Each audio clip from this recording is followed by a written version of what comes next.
અને એ જ આપણું નિધિ છે, એ જ આપણું ધન છે. તો એ શ્રીનાથજી બાબા સ્વરૂપને વંદન કરીએ. તો શ્રીજી શ્રી નવનીત પ્રિયા, બીજું સ્વરૂપ નવનીત પ્રિયાજી. ત્યાં આગળ જુઓ તો નવનીત પ્રિયાજી બિરાજમાન છે, એમનું મંદિર બિરાજમાન છે. શ્રી મહાપ્રભુજીના નિજ સેવાના ઠાકોરજી એ નવનીત પ્રિયાજી છે. ગજ્જન ધાવનના માથે બિરાજ્યા નવનીત પ્રિયાજી. આખો તમે ચરિત્ર જુઓ તો મહાવનની ક્ષત્રાણીને 4 સ્વરૂપ યમુનાજીમાંથી મળ્યા હતા. ગોકુલચંદ્ર મહાજીનું સ્વરૂપ, લાડલેશજીનું, લલિત ત્રિભંગીજીનું અને નવનીત પ્રિયાજી. 4 વૈષ્ણવને જુદા જુદા સ્વરૂપ બિરાવ્યા. તો આ નવનીત પ્રિયાજીનું સ્વરૂપ ગજ્જન ધાવનના માથે બિરાજ્યું. ગજ્જન ધાવનના માથે બિરાજ્યું. એવા પ્રેમ, આસક્તિ અને વ્યસનથી સેવા કરતા નવનીત લાલની. અને નવનીત પ્રિયાજી પણ એવો સ્નેહ રાખતા. એને ઘોડો બનાવે અને ઘોડો બનાવીને ચલાવે અને એને ઘોડાનો એવો આવેશ આવતો હતો કે ઘોડાની જેવું શરીર થઈ જતું.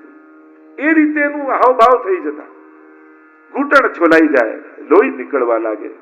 કોઈ કહ્યું તમે કહી તો દો શ્રીનાથજીને કે તમને આવો શ્રમ પડે છે. ગજ્જાને કહ્યું ચંદનનું લાકડું જેમ ઘસાય ને તો જ એમાંથી સુગંધ નીકળે, એમ વૈષ્ણવનું શરીર સેવામાં ઘસાય તો જ એમાંથી વૈષ્ણવતાની સુગંધ નીકળતી. આ તો મારું સૌભાગ્ય છે કે શ્રીજી મને પોતાનો ખીલોનો બનાવીને ખેલી રહ્યા છે. આ દેહ ક્ષણવાર માટે પણ પ્રભુના સુખનું કારણ બને ને તો આ દેહની સાર્થકતા છે. બાકી કેવલ પોતાના સુખનો વિચાર કરીને જીવે એ તો પશુનો દેહ કહેવાય.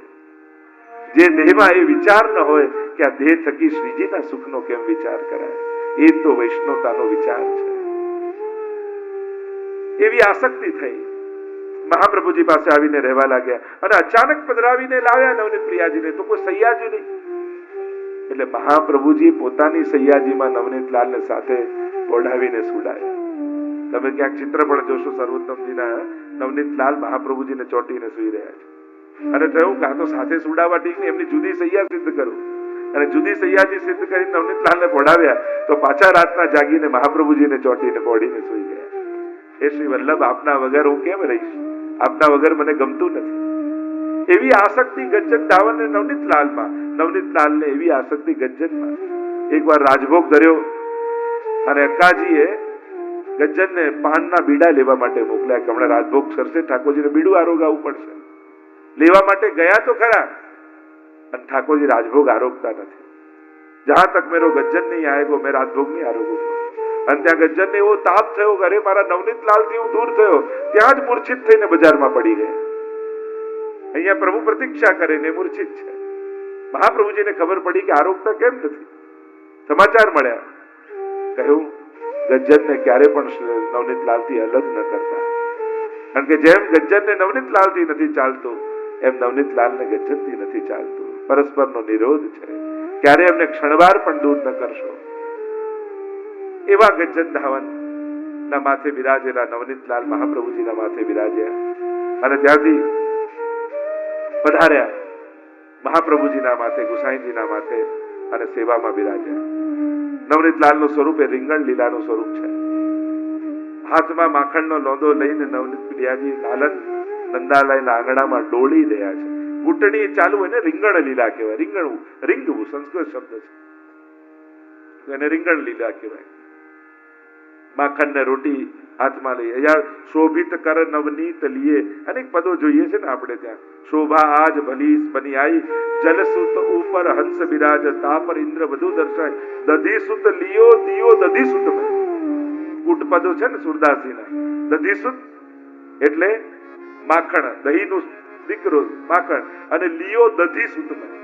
તો દધીનો એક અર્થ સમુદ્ર થાય અને સમુદ્રમાંથી જન્મ્યો છે ચંદ્રમાં. એટલે પ્રભુએ માખણ પોતાના મુખમાં પધરાવ્યું તો દષ્ટકૂટ પદમાં સુરદાસી દધીસુત લિયો દિયો દધીસુત મેં, માનો મુખ ચંદ્રમાં એ માખણ પધરાવ્યું. તા પર ઇન્દ્ર બધું દર્શાય, અનેક પદો સુંદર રીતે વર્ણન છે. તો નવનીત લાલ હાથમાં માખણ અને રોટી લઈને નંદાલયના આંગણામાં ફરે છે. મોટા મોટા દેવતાઓ લાલાયિત છે કે અધરામું તમને ક્યારે મળે. અને ઝાડની ડાળ પર બેસેલો કાગડો ઉડતો ઉડતો આવ્યો, ઠાકોરજીના હાથમાંથી લઈ ગયો માખણ રોટી. અને રસકાજી લખે કાગ કે ભાગ કહા કહીએ, દધી હાથ સો લે ગયો માખણ રોટી. હરી હાથ સો લે ગયો માખણ રોટી. આ કાગડાના ભાગ્યને શું કહીએ? આ કૃષ્ણ ભક્તિનું એ જ વિચિત્રતા છે ને કે અહીંયા દેવતાઓ રહી જાય ને ઘણી વાર કાગડાઓ ફાઈ જાય. મોટા મોટા તપ વ્રત કરનારા, સંયમ કરનારાઓ એમને રહી જાય, અને કાંઈ ન કર્યું આગળ આવીને ઉભો હોય ને એને પ્રસાદી મળી જાય, એને ઠાકોરજીની સેવા મળી જાય. તો આ તો ભક્તિના માર્ગમાં તો એ જ વિચિત્રતા છે. આ જ તો પ્રભુની વક્રતા છે ને, વલિતમ મધુરમ. એનું વાંકુપણું એ જ છે. પેલો ફરિયાદ કરતો કે પ્રભુ આટલું માળા ફેરી ફેરી થાકી ગયા અને અમારા પર કૃપા નહીં. સાંજ કે સાંચે બોલ તિહારે, રજની જગે અનંત નંદ નંદન, આયે દિપટ સવારે. અમને વચન આપ્યું હતું કે અમારે ત્યાં પધારશો, આખી રાત રાહ જોઈને થાકી ગયા અને નીકળ્યા બાજુમાંથી. આ તો ઠાકોરજીની વલિતમ મધુરતા જ છે. વિચાર્યું ન હોય ને એ જે કરે એનું નામ જ કૃષ્ણ છે. આ તેની વક્રતા. ગિરધર સબહી અંગ કો બાકો, બાકી ચાલ ચલત ગોકુલ મેં. એટલે તો એ સબી અંગ કો બાકો, એની વક્રતામાં જ એની મધુરતા છે. શૃંગાર રસમાં ચલત ટેડી હોય, લેત પિયે કો મોહે. એની વક્રતા એ જ એનું મોહ છે, એ જ એનું આકર્ષણ છે. સીધું સાધું થતું હોય પણ ક્યાંક એની વક્રતા કરો, ક્યાંક તો સુંદર સ્વરમાં ગાતા હોય ને ક્યાંક બીજો સ્વરમાં એને જોડી દો તો એને થોડીક વક્રતા, એમ નિયમથી કંઈક વિપરીત કહેવાય પણ એની સુંદરતા વધારનારો થઈ જાય. ક્યાંક હોય મિષ્ટતા અને થોડીક તીક્ષ્ણતા એમાં આપો તો એની મધુરતા વધારનારો થઈ જાય. એમ પ્રભુની માધુર્યને વધારનારી એની વક્રતા છે. રસાભાસ કરનારી નથી, રસ વૃદ્ધિ કરનારી વક્રતા છે. બે પ્રકારની વક્રતા. એક રસાભાસ કરે, એક બે સુરા થઈ જવું અને એક બીજા સ્વરમાં ગાઈ લેવું, તો એની મધુરતા છે. એની માધુર્યને વધારનારું છે. એમ પ્રભુ વધારનારા તો એવી નવનીતલાલની સ્વરૂપનું વર્ણન, તામસ પ્રમાણ પ્રકરણની લીલાનું આ સ્વરૂપ નવનીત પ્રિયાજીનું. 7 સ્વરૂપના સ્વરૂપની જો ચર્ચા કરીએ તો પહેલું શ્રીજી શ્રી મથુરા, શ્રીજી શ્રી નવનીત પ્રિયા સુખકારીજી, સમરો શ્રી મથુરાનાથ કુંજ વિહારી. સમરો શ્રી મથુરાનાથ તો ગિરધરજી જે પ્રથમ લાલજી ગુસાઈજીના એમના માથે મથુરાધીશનું સ્વરૂપ બિરાજ્યું. આ સ્વરૂપ કોના માથે હતું? પદ્મનાભદાસજીના માથે. કેવી કૃપા થઈ! જ્યારે પદ્મનાભદાસજી ભાગવતની કથા કરતા મહાપ્રભુજી પધાર્યા, કહ્યું કે આ શ્લોક ઉપર હજી કંઈક કહો. થોડું બોલ્યા, ફરી હજી કંઈક કહો, હજી થોડું બોલ્યા, ત્રીજી વાર કહ્યું હજી કંઈક કહો. તો કે જે સુકે કહ્યું એ મેં કહી દીધું, હવે કંઈક આગળ હોય તો તમે કહો. પદ્મનાભદાસજી નીચે ઉતર્યા અને મહાપ્રભુજી બિરાજમાન થયા ગાદી ઉપર, અને એ જ શ્લોક ઉપર અનંત સમય સુધી ચર્ચા થઈ. ત્યારે મહાપ્રભુજીએ વિરામ લઈને પૂછ્યું કે પદ્મનાભદાસ, ये सब कहां से आयो? આ બધું ક્યાંથી આવ્યું? તમે તો કહ્યું કે સુખદેવજીએ કહ્યું બધું મેં કહી દીધું, તો આ બધું ક્યાંથી આવ્યું? ત્યારે બે હાથ જોડીને દંડવત કરીને પદ્મનાભદાસ બોલ્યા કે પ્રભુ પોતાની કથા પોતે કરવા બેઠા હોય તો પછી બાકી શું રહે? અમે તો સાંભળેલું ને વાંચેલું બોલીએ, પણ પ્રભુ પોતે પોતાની કથા કરવા બેસે તો પછી કંઈક બાકી રહે? આપ તો સ્વયં પ્રભુ રૂપ છે. અને ત્યારે પદ્મનાભદાસજી શરણે આવ્યા, લઈ ગયા ગોકુલ, અને ગોકુલ પાસે યમુનાજીના તટ પર છે ત્યાં એક ભેખડ કસી અને 7 તાળ ઊંચું મથુરાધીશનું સ્વરૂપ પ્રગટ થયું. ચકિત થઈ ગયા અને કહેવા લાગ્યું, સ્વરૂપ મારી સેવા કરો. મહાપ્રભુજી કે આ તો કલયુગ છે, આટલા મોટા સ્વરૂપની કેમ સેવા થાય? મારા ગોદમાં બિરાજો એવા થઈ જાવ તો આપની સેવા કરીએ. અને એ કહેવાય છે કે મથુરાધીશ મહાપ્રભુજીની ગોદમાં બિરાજી એટલા થઈ ગયા. ગોદથી લઈને થોડી સુધી એટલું સ્વરૂપ મથુરાધીશનું થયું. અને મહાપ્રભુજી એ સ્વરૂપ પધરાવી દીધું પદ્મનાભદાસજીના માથે.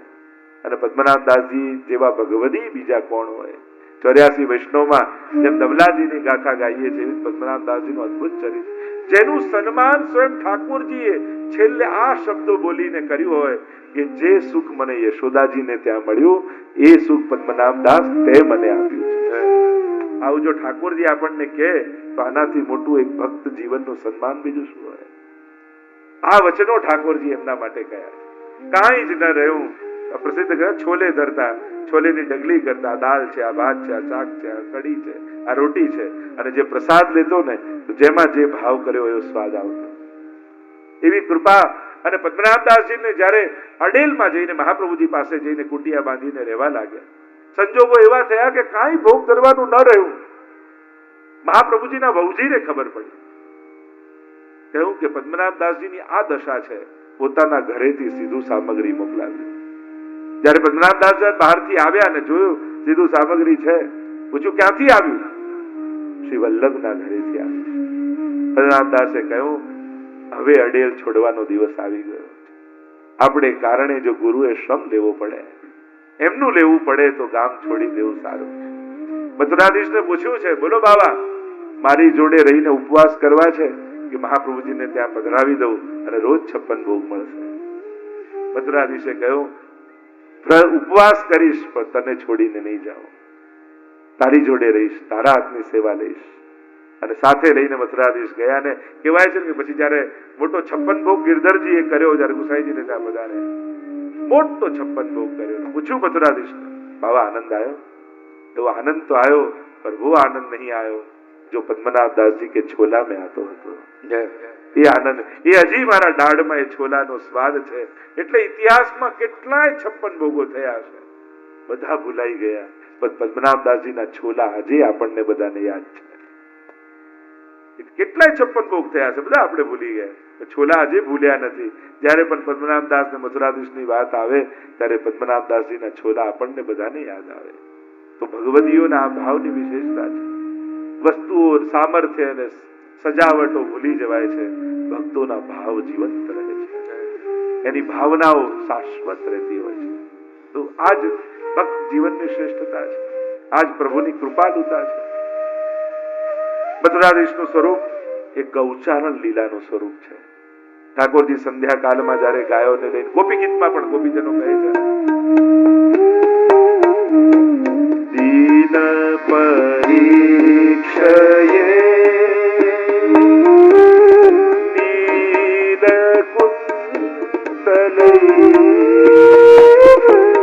વન રૂહાનનમ દીપદાવૃતમ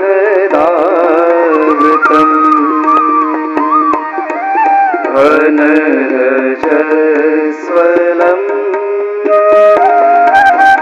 દર્શયન મનસીન સ્મરમ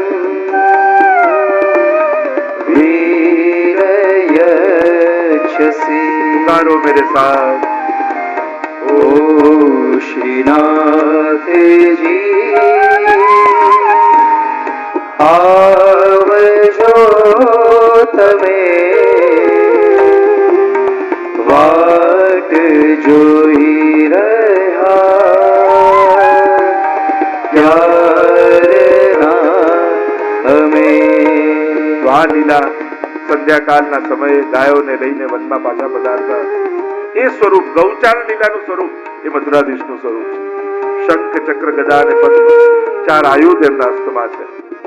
આપણે ત્યાં તો આયુધ એ કેવલ અસુરોના મર્દન માટે નથી, અહીંયા તો ભાવાત્મક. શંખ શું છે તો સ્વામીજીની ગ્રીવા છે. ચક્ર શું છે? સ્વામીજીનું કંકણ છે. ગદા શું છે કે ભુજા છે સ્વામીજી. અને પદ્મ શું છે તો કે મુખારવિંદ. 4 ભુજા અને આયુધ ના ભાવના આપણે ત્યાં અલૌકિક બતાવવામાં આવે છે. આ સ્વરૂપ શ્રી ગોળ પીઠિકા વાળા મથુરાધીશનું સ્વરૂપ છે, જે કોટામાં અત્યારે બિરાજે છે. બીજું સ્વરૂપ શ્રી વિઠ્ઠલનાથજીનું સ્વરૂપ. શ્રી વિઠ્ઠલનાથજીનું સ્વરૂપ જ્યારે ગુસાઈજીનું પ્રાગટ્ય થવાનો સમય છે, મહાપ્રભુજી ચરણાટમાં બિરાજે છે, ચરણાદ્રી પર્વત. અને ચરણાદ્રી પર્વતનું નામ ચરણાદ્રી એટલા માટે છે કે ત્યાં વામન ભગવાનના ચરણના ચિહ્ન છે. અને આપોષ મધ્યાને 9મે શ્રીનાથજી અક્કાજી ઉર ઉપન્યો આનંદ અને 9મી તિથિ આવી છે. પોષ મધ્યાહનનો સમય છે. ત્યાં એક બટુક નામનો સંન્યાસી રહેતો. ઠાકોરજી એનું સ્વરૂપ, એની પાસે આ વિઠ્ઠલનાથજીનું સ્વરૂપ હતું. શ્રીનાથજીની પાસે વિઠ્ઠલનાથજીનું મંદિર છે ને, એ સ્વરૂપની ચર્ચા થઈ રહી છે. એની પાસે આ વિઠ્ઠલનાથજીનું સ્વરૂપ. અને આ સ્વરૂપે આજ્ઞા કરી કે હમણાં ને હમણાં તું મને મહાપ્રભુજીને ત્યાં પધરાવી આવો. અને આ બટુક સંન્યાસી વિઠ્ઠલનાથજીનું સ્વરૂપ લઈ મહાપ્રભુજી પાસે આવ્યા. અને જ્યાં ગોદમાં આપ્યું વિઠ્ઠલનાથજીનું સ્વરૂપ, એટલામાં એક દાસી દોડતી દોડતી આવીને વધાઈ આપી, મહારાજ આપને વધાઈ છે, આપને ત્યાં લાલનનું પ્રાગટ્ય થયું છે. અને જ્યાં સમાચાર ગોદમાં આવતા જ મળ્યા ત્યારે મહાપ્રભુજી બોલ્યા, મારે ત્યાં તો ઠાકોરજી 2 સ્વરૂપે પધાર્યા, એક વિઠ્ઠલનાથજી રૂપે સેવા લેવા માટે અને એક બાલક સ્વરૂપે સેવા કરવા માટે. અને આ વિઠ્ઠલનાથજીનું સ્વરૂપ મારે ત્યાં આ ક્ષણે પધાર્યું, એટલે મારા બાલકનું નામ હું શ્રી વિઠ્ઠલનાથ રાખ્યું છે. અને એટલા માટે આ વિઠ્ઠલનાથજીના સ્વરૂપને કારણે ગુસાઈજીનું નામ વિઠ્ઠલનાથજી છે. આ વિઠ્ઠલનાથજીનું સ્વરૂપ મહાપ્રભુજીને ત્યાં પધાર્યું અને મહાપ્રભુજી ત્યાંથી ગુસાઈજીને ત્યાં, અને ગુસાઈજીએ પોતાના દ્વિતીય લાલજી ગોવિંદ લાલજીને આ વિઠ્ઠલનાથજીની સેવા પધરાવી. આ વિઠ્ઠલનાથજીનું સ્વરૂપ ગૌર છે, સ્વામીજી બિરાજે છે. આખી સ્વરૂપની ભાવના આપણે ત્યાં છે અને બંને કટી ઉપર બંને હસ્ત છે. આ સ્વરૂપ રાસ સમય જ્યારે ઠાકોરજી વેણુનાદ કર્યો અને વેણુનાદ કર્યો ત્યારે ગોપીઓ દોડીને આવી અને જ્યાં વેણુનાદ કરતા કરતા પ્રભુએ વેણુનાદ બંધ કરીને નેત્રો ખોલ્યા, અનેક ગોપીજનોને જોયા ત્યારે કમર પર હાથ રાખી ઠાકોરજી આશ્ચર્યથી જોઈ રહ્યા છે. અરે તમે અહીંયા ક્યાંથી આવ્યા? આ જે લીલા છે લઘુરાસ પૂર્વની પ્રશ્નોત્તરીની ગોપીજનો સાથે જે સંવાદ થઈ રહ્યો છે, અને ત્યારે ઠાકોરજી સ્વાગતંબો મહાભાગા પ્રિયમ કિમ કરવાણીવ વ્રજસ્યા નામયમ કશ્ચિત ભૃતાગમન કારણમ. અરે શા માટે આવ્યા છો? અહીંયા આવવાનું કારણ શું? એમાં આશ્ચર્યથી ગોપીઓ સામે જોઈ રહ્યા છે. એ લીલાનું સ્વરૂપ એ વિઠ્ઠલનાથજીનું સ્વરૂપ છે. અથવા બીજો એક ભાવ પણ બતાવ્યો કે રાસ કરતા કરતા ગોપીઓના મનમાં મદ આવ્યો, પ્રભુ અમને વશ થયા, ત્યારે ઠાકોરજી આશ્ચર્યથી જોઈ રહ્યા છે કમર પર હાથ રાખીને. અરે હું આટલી કૃપા કરું છું છતાંય એમના હૃદયમાં મદ આવ્યો છે. તાસામ તત સૌભગમદમ વિક્ષમાનં ચ કેશવ પ્રશમાય પ્રસાદાય તત્રૈવાંતરથીયત. અને પ્રભુ પછી અંતર ધ્યાન થઈ ગયા. એ લીલાનું સ્વરૂપ એ આ વિઠ્ઠલનાથજીનું સ્વરૂપ છે. બોલો વિઠ્ઠલનાથ કી જય. પુષ્ટિ માર્ગના પાંચ તત્વ નિત્ય ગાઈએ. પુષ્ટિ માર્ગના પાંચ તત્વ નિત્ય ગાઈએ. તેના જન્મો જન્મના પાપ સર્વે જાય. તેના જન્મો જન્મના પાપ સર્વે જાય. આ શ્રીજી શ્રી નવનીત પ્રિયાજી સુખકારીજી. આ શ્રીજી શ્રી નવનીત પ્રિયાજી સુખકારીજી. સમરો શ્રી મથુરાનાથ કુંજ વિહારીજી. સમરો શ્રી મથુરાનાથ કુંજ વિહારીજી. આ પુષ્ટિ માર્ગના પાંચ તત્વ નિત્ય ગાઈએ. શ્રી વિઠ્ઠલેશ્વરાય શ્રી દ્વારકેશ્વરાય ગિરિધારીજી. શ્રી વિઠ્ઠલેશ્વરાય શ્રી દ્વારકેશ્વરાય ગિરિધારીજી. શ્રી ગોકુલ ચંદ્રમાજી શ્રી મદન મોહન પરવારીજી. શ્રી ગોકુલ ચંદ્રમાજી શ્રી મદન મોહન પરવારીજી. આ પુષ્ટિ માર્ગના પાંચ તત્વ નિત્ય ગાઈએ. આ પુષ્ટિ માર્ગના પાંચ તત્વ. શ્રીજી શ્રી નવનીત પ્રિયા સુખકારીજી. સમરો શ્રી મથુરાનાથ કુંજ વિહારીજી. શ્રી વિઠ્ઠલેશ્વરાય શ્રી દ્વારકેશ્વરાય ગિરિધારીજી. ત્રીજું સ્વરૂપ શ્રી દ્વારિકાધીશ. અતિ પ્રાચીન સ્વરૂપ છે. બ્રહ્માજી દ્વારા એમની સેવા થયેલી છે અને અમરીશ રાજા ભાગવતમાં જેનું વર્ણન આવે છે એમણે આ દ્વારકાધીશની સેવા કરેલી છે, જેમણે કાકરડીમાં બિરાજે છે. અને એ કરતા કરતા નારાયણ દરજીને ત્યાં બિરાજમાન થયા. મહાપ્રભુજીની આજ્ઞાથી દામોદાસ સંભલવારા ના માથે દ્વારકાધીશનું સ્વરૂપ બિરાજ્યું. કેટલા પ્રસંગો દામોદાસ સંભલવારાની વાર્તામાં આવે છે. જુદા જુદા પાત્રોમાં ભોગ ધરીને ભાવના કરતા અનેક પ્રકારથી લાલ લડાવ્યા ઠાકોરજીને. આ દ્વારકાધીશનું સ્વરૂપ એ નિકુંજ લીલાનું સ્વરૂપ છે. એમના સ્વામીજી શ્રી યમુનાજી છે. આ લીલાના સ્વરૂપની ભાવના એવી બતાવવામાં આવી. સ્વામીજી નિકુંજમાં બિરાજ્યા છે અને નિકુંજમાં બિરાજ્યા છે. ઠાકોરજી ધીમે રહીને પાછળથી આવ્યા. ચાર ભુજાઓ પ્રગટ કરી. બે ભુજાથી સ્વામીજીના નેત્રો બંધ કર્યા અને બીજી બે ભુજા પ્રગટાવી અધર પર વેણુ ધરી અને વેણુથી અવાજ કર્યો, કોહમ કોહમ. બતાવું કોણ છું, હું કોણ છું. એવા વેણુથી સ્વર ભર્યા. સ્વામીજી કહ્યું, આપ તો મારા નાથ દ્વારિકાધીશ છો. અને આ આંખ મિચોલી લીલાનું સ્વરૂપ, આ નિકુંજની લીલાનું સ્વરૂપ એ શ્રી દ્વારિકાધીશનું સ્વરૂપ છે. દ્વારકાધીશના સ્વરૂપમાં ચતુર્ભુજ રૂપે દ્વારિકાધીશ પ્રભુ બિરાજે છે. આ દ્વારકાધીશ એટલે દ્વારિકા લીલા ને દ્વારકાધીશ નહીં. દ્વારકા એટલે જે ઇન્દ્રિયોના દ્વાર ઉપર સદાય વિહાર કરનારા એવા રસમય શ્રી દ્વારિકાધીશ, નિકુંજના દ્વાર ઉપર સદાય વિહાર કરનારા, નિકુંજમાં દ્વાર પર આનંદ કરાવનારા શ્રી દ્વારિકાધીશ બિરાજમાન છે. પુષ્ટિ માર્ગમાં મથુરાધીશ હોય કે દ્વારકાધીશ હોય, આ બધા સ્વરૂપો છે, પણ એ મથુરા લીલા કે દ્વારકા લીલાના નથી, છે બ્રજ લીલાના. અને એટલા માટે આ દ્વારકાધીશનું આ દિવ્ય શંખ ચક્ર ગદા પદ્મ સ્વરૂપ ધારણ કર્યું છે. દામોદર સંભલવાળાએ ખૂબ લાલ લડાવ્યા. જલ ભરવા જતા સસરાને શરમ આવતી કે આટલા મોટા થઈને જલ ભરવા આટલા મોટા નગર છે. પત્નીને લઈ ગયા તો કહ્યું કે ભાઈ તમે એકલા જાઓ, ઠીક છે, મારી દીકરીને કેમ લઈ જાઓ છો? એ કે સેવામાં શેની શરમ? અને જેને શરમ આવતી હોય એને સેવા ન કરાય. કારણ કે દાસને સેવક સુખચહ માન ભિખારી, દાસને સેવી શરમ હોય. પ્રભુની સેવા શેઠ બનીને ન થાય, દાસ બનીને થાય. એટલા માટે સેવામાં જ્યારે પણ મંદિરમાં હવેલીમાં જાઓ ત્યારે તમને શરમ લાગે ને એવી સેવા માંગો. બીજો કોઈ આપણો અહંકાર તોડે એના કરતા આપણે જ આપણો અહંકાર ન તોડી નાખીએ. બીજા તોડશે અપમાન કરીને તોડશે, આપણે તો સેવા કરીને આપણા અહંકારને તોડી નાખવા. જેમાં આપણને સંકોચ લાગે, હું આટલો મોટો માણસ, હું બુહારી કરું, હું પોતું કરું. અરે ઠાકોરજીનું પોતું પણ નસીબથી મળે, ઠાકોરજીની બુહારી પણ ભાગ્યમાં હોય તો મળે. સેવા ગમે તેને મળતી નથી. જે પણ સેવા મળે એને શોધવા ન નીકળો કે આ નાની સેવા કે મોટી સેવા. સેવા તો મોટી જ હોય. માણસની સોચ નાની હોય છે, સમજ નાની હોય છે. સેવા કોઈ નાની નથી હોતી.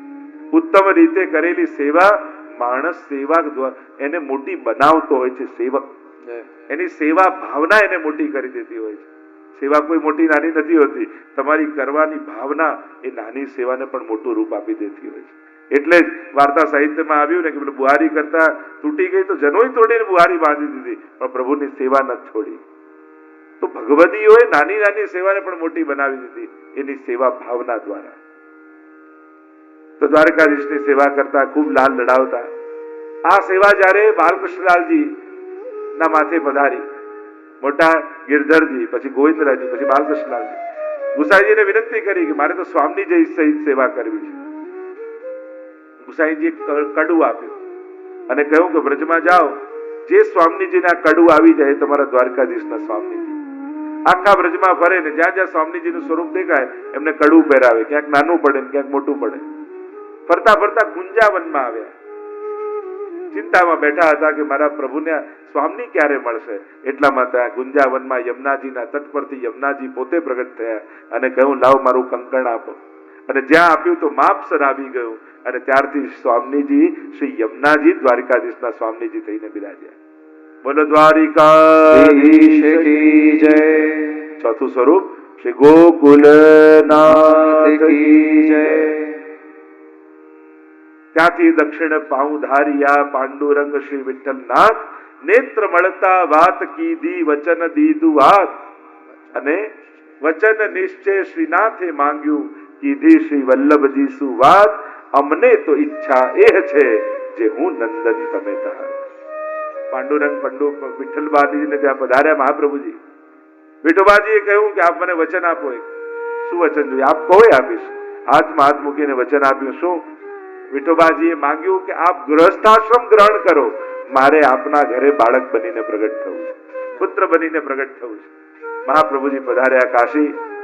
ત્યાં વિવાહ નક્કી થવા એમના સસુરજીને ત્યાં પંચાયત પૂજા હતી અને એમાં વિષ્ણુના સ્વરૂપમાં આ ગોકુલનાથજીનું સ્વરૂપ હતું.